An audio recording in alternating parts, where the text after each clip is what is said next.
অতি ঘন পদ্ধতিতে ড্রাগন চাষ। প্রিয় ভাই এবং বোনেরা, এই যে দেখেন, এই ড্রাগন গাছগুলো লাগানোর কিন্তু আমাদের এখন 1 বছরই হয়নি। তাই আপনারা ছাদ বাগানের টবে এবং জমিতে যারাই ড্রাগন চাষাবাদ করেন না কেন, দারুণ একটি পদ্ধতির কথা আপনাদেরকে বলবো। এই পদ্ধতিটি যদি মেনে চলেন তাহলে খুব দ্রুত আপনাদের কিন্তু ফল চলে আসবে। যখনই কোনো চারা রোপণ করবেন, অবশ্যই চারা রোপণের ক্ষেত্রে আপনারা বড় চারা রোপণ করার চেষ্টা করবেন। তো এগুলো কিন্তু মোটামুটি আমরা 3 ফিট থেকে 4 ফিটের মতো চারা এখানে রোপণ করেছিলাম।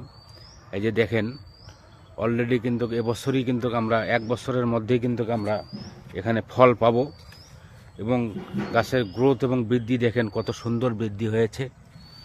তাই এই ড্রাগন চাষাবাদ করতে গিয়ে বিশেষ করে এখানে ছত্রাকের আক্রমণ হয় বিভিন্ন ধরনের। কোনো পরামর্শের প্রয়োজন হলে আমাদেরকে জানাবেন, আমরা আপনাদেরকে সঠিক পরামর্শটি দেব। এবং এই ড্রাগনে কিন্তু প্রচুর পরিমাণে সুষম সার এবং জৈব সার প্রয়োগ করতে হয়, তাহলে কিন্তু আপনারা ড্রাগন গাছ থেকে অবশ্যই ভালো ফলন পাবেন। এবং এই যে দেখাই একটি রোগ, এই যে এটি হচ্ছে আপনার ছত্রাকজনিত রোগ যদি বলা হয়। এখানে একটি ম্যানকোজেব গ্রুপের ছত্রাকনাশক প্রতি লিটার পানিতে 2 গ্রাম হারে যদি আপনারা স্প্রে করেন, তাহলে কিন্তু এই রোগ থেকে খুব সহজেই সমাধান করতে পারবেন। এবং আরও সুন্দর সুন্দর কৃষির প্রযুক্তি সম্পন্ন ভিডিও দেখতে হলে আমার আইডির সঙ্গে যুক্ত থাকবেন।